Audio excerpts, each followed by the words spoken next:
तर खरासोबत फोटो आहे त्यांना दोषी मानणं चुकीचं आहे असं केसरकर यांनी म्हटलेलं आहे।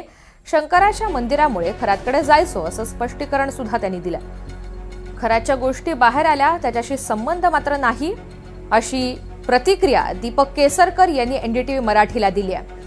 या सगळ्या संदर्भात त्यांच्याशी सविस्तर बातचीत केलेली आहे आमच्या प्रतिनिधी जुई जाधव यांनी। पाहूयात। सध्या राज्यात अशोक खरात यांचं प्रकरण खूप गाजत आहे। आपल्यासोबत आमदार दीपक केसरकर आहेत। अशोक खरात यांचं प्रकरण सध्या राज्यात गाजत आहे। तुमचे देखील फोटोज त्यांच्यासोबतचे समोर आले होते, देखील आरोप केले होते। लक्षात घ्या की मंदिराच्या अध्यक्ष होते आणि ते ईशान्येश्वर म्हणजे शंकराचं मंदिर आहे आणि त्याच्यामुळे साहजिकच जे लोक भाविक आहेत ते मंदिरामध्ये जातात आणि ह्या निमित्ताने संबंध येतात। याचा संबंध जीवनामध्ये केलेल्या अत्यंत घृणास्पद कृत्य आहे त्याच्याशी जोडण्यामध्ये काही अर्थ नाही।